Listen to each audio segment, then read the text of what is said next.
Sidder jeg her med Mathias fra Dyné, og I har jo efterhånden haft rimelig mange år på banen nu. Det må man sige, 12 år eller sådan noget, på trods af vores stadig knap så fremtrædende alder. Så ja, vi har spillet rigtig mange år sammen. Vi har udgivet musik i 7 år, tror jeg, og det er sjovt. Det bliver ved med at være sjovt af en eller anden sindssygt mærkelig årsag. Synes du stadigvæk, at jeres musikstil skilter det første, I lavede? Det var jo sådan lidt mere punket, nu er det, I startede med at producere. Synes du stadigvæk, I følger den stil? Jeg synes faktisk, vi er blevet mere punket på nogle ting. Vi har fået mere power, og selvfølgelig vi vokser og bliver ældre og får nogle andre præferencer også. Så man vokser som mennesker, man vokser som musiker og bliver dygtigere til det, vi gør. Helt i starten, da vi startede med at lave sange, var det jo sådan noget synthpop, sådan noget nærmest lidt lille smule som alfabet. Så siden dengang har det eddermame udviklet så meget. Jeg synes, vi prøver at holde essensen af det, vi laver. Det handler om keyboards, det handler om guitar, det handler om trommer og bas. Og gode melodier, og noget, som man kan danse til, og noget, man kan føle på en eller anden måde. Og den essens har vi holdt hele vejen. Har I sådan tænkt lidt mere på at gøre musikken meget mere elektronisk, eller vil I stadigvæk blive lidt mere den akustiske del, som I faktisk godt kan lide jo? Ja, men altså, i hvert fald, vi har jo sådan lidt gået lidt frem og tilbage. Vores seneste plade, Wild Hearts, som udkom til februar, var langt mere håndspillet live, indspillet live i studiet, for ligesom at fange live-energi. Og har en langt mere akustisk og man siger, lidt mere umoderne lyd. Og jeg tror, vi kunne godt tænke os sådan at vende tilbage til noget lidt mere stramt og elektro-rocket, som ligesom virkelig blander universerne godt sammen. Men er det ikke bare sådan, at jeres fans godt kan lide den akustiske del, og den del, når I faktisk spiller det med live-instrumenter frem for, hvis det bliver lavet måske på en computer i studiet? Er det ikke det, jeres fans selv vil have? Jo, altså nu vores musik er jo aldrig rigtig blevet lavet på en computer. Det er trods alt håndspillet, selvom det er keyboards, hvor lydene kommer fra computeren. Altså jeg oplever vores fans er egentlig meget åbne. De har mange præferencer også, og det er også den moderne musiklytter kan nærmest lytte fra alt fra norske kvælertak til man har en lille anelse om hvad det er for type band.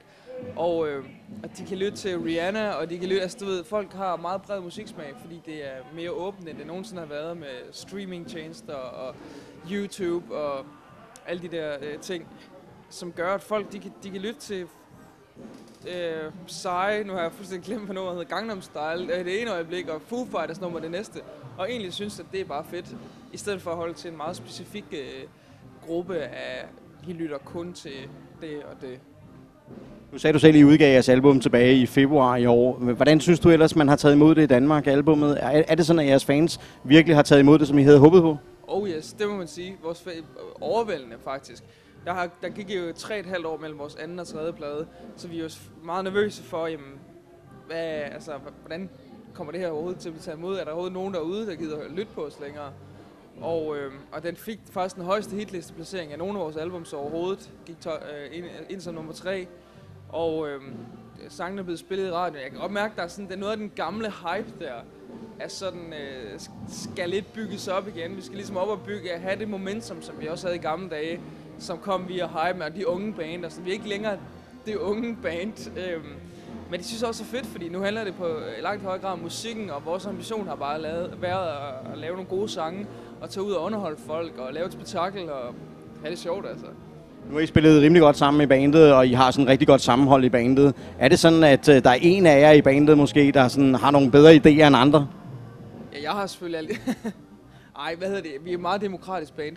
Udadtil er det meget mig, man ser, hvis man ikke kender bandet så godt. Men vi er et meget demokratisk band, og alle har lige stort albuerum, hvis de byder ind. Ikke? Det er klart, hvis man byder ind med mere, så får man også mere igennem.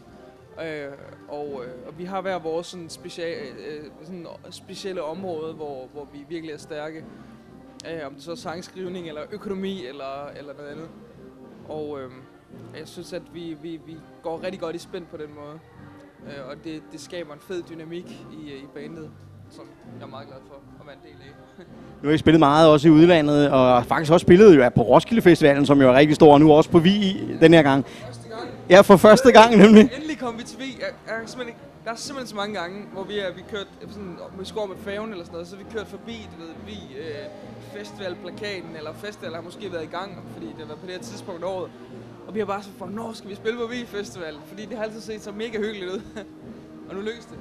Men nu er I jo så også spillet på mange af de store udlandske scener. Er det meget svært at komme til udlandet og spille som et dansk band?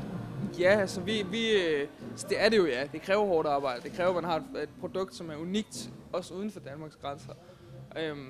Fordi derude der tænker de måske ikke så meget på hype, eller der du ved, de tænker ikke, det er et band for Skive, nej, det er bare et band for Danmark. Hvad fanden er Danmark, ikke? Så det kræver helt klart, at man har noget unikt at komme ud med, noget som underholder folk og rører folk på en måde.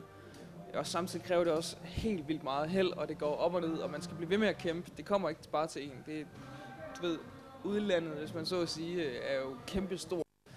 Og det kræver benhårdt arbejde, og det kræver, at man gør det ordentligt fra starten af.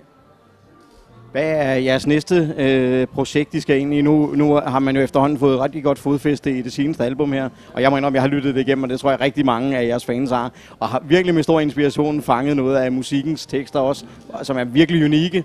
Hvad er jeres næste? Jamen, det er et godt spørgsmål. Vi går og fedter lidt rundt og finder ud af, hvad det er, vi prøver at lave. Vi ved det ikke rigtig selv endnu. Helt præcis, hvad der skal foregå, er vi ikke helt klar over. Men vi spiller den her sommer, og så har vi en efterårstur også, hvor vi kommer rundt i nogle afkroge af landet. 13 koncerter, tror jeg.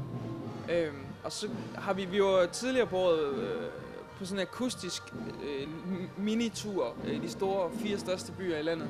Og det var mega fedt, så jeg håber lidt, at vi får mulighed for at måske tage på endnu en lille akustisk tur med lidt færre jobs, måske i december eller sådan noget. Så det er lige umiddelbart vores fremtidsplaner, og så skal vi selvfølgelig udgive noget mere musik og sådan noget. Nu kunne jeg jo godt være fristet til at spørge som det sidste spørgsmål. Skal der gå 3 år mere, inden der kommer et album? Nej, det skal der satan med ikke. Det var mit sidste spørgsmål, så vil jeg ønske jer en rigtig god optræden her på Vi, og tak fordi du snakkede med mig, Mathias. Det var fornøjelse.